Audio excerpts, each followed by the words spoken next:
President Ivanov, partners, friends, and members of the Skopje Culture Diplomacy Forum, it's an honor and a privilege to be here today with you. Let me first alert you that I've come to Skopje rather than as a speaker, as a listener. My main goal in this week's forum is to listen and to learn from all of the perspectives, from the speakers, from the participants. Therefore, instead of giving you a speech right now, very briefly, I would like to share with you just several reflections and also several questions, perhaps to provoke the discussions that will come in the coming days. Cultural diplomacy, most would argue, began roughly in the period of 1870, 1872. As we look at the classical examples, Alliance Française, Institut Français, thereafter British Council, Goethe Institute, and the many other governmental forms that we saw, in particular in the 20th century and during the Cold War period. The idea in the past of cultural diplomacy was relatively simple. How do we win the hearts and minds of foreign audiences using culture? How do we attract? How do we persuade? How do we apply, as Joseph Nye at Harvard University would say, soft power as an alternative to hard power? And in many examples, such as the Cold War, many would argue it worked. But cultural diplomacy didn't stay there. Cultural diplomacy has constantly been evolving, constantly growing. The Institute for Cultural Diplomacy would define cultural diplomacy today, or what you could say modern cultural diplomacy, very simply in 6 words. How do we educate, enhance, and sustain relationships with the goal of building dialogue, understanding, and trust? This seems to be one of the most essential contributions cultural diplomacy can offer us today. Not to convince, not to persuade, not to apply propaganda, simply to achieve this somewhat distant goal as we look around the world today of trust. It sounds so simple, but especially as we look at the world today, growing fragmentation, growing uncertainty, where can you show me 2 examples, or one example, of 2 countries that sincerely have trust between the governments, between the peoples? So simple, on the other hand, so important, and I think today also so rare. As we look again at the global situation today, I've mentioned in a number of recent publications, the direction I see cultural diplomacy going in terms of the future of cultural diplomacy, I would argue what we need to do is take everything we know about cultural diplomacy of the past and actually turn it upside down.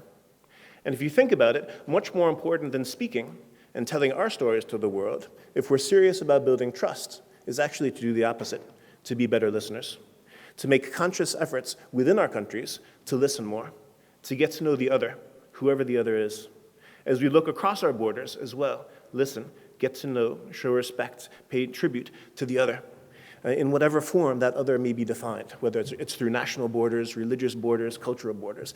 That, I would argue, is, I think, a very important contribution for cultural diplomacy as we look ahead, especially in times of uncertainty, such as today. So I ask you to reflect on this growing evolution of cultural diplomacy. And rather than offering you one definition now, I'd like to pose the question, and I very much look forward to learning from you in the coming days. What is cultural diplomacy? What opportunities is there for cultural diplomacy within nations? As we see growing migration, movement of peoples, the national borders in some cases are lowering in importance. And I think much more important is this question of identity. Who are we as a people? How do we accept? How do we tolerate? How do we integrate? So what is the opportunity for cultural diplomacy within nations? Secondly, what is the opportunity for cultural diplomacy between nations? Of course, classically, this was always how cultural diplomacy was defined. But I pose it as a question rather than offering you a definition. And finally, what is the opportunity for cultural diplomacy multilaterally, as we look also at regions and also the global situation? I would like to ask the question in this forum, how can cultural diplomacy be applied during times of peace, where it's perhaps easiest to apply cultural diplomacy?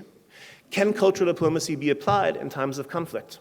There's a lot of mixed opinion. Some argue no. If we're trying to stay alive, if there's a war, if there's a conflict, there's no room for diplomacy. There's no room for cultural diplomacy.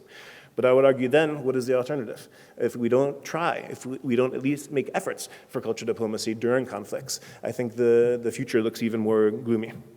And then finally, hopefully soon, we can also ask the question, how can cultural diplomacy be applied in situations of post-conflict?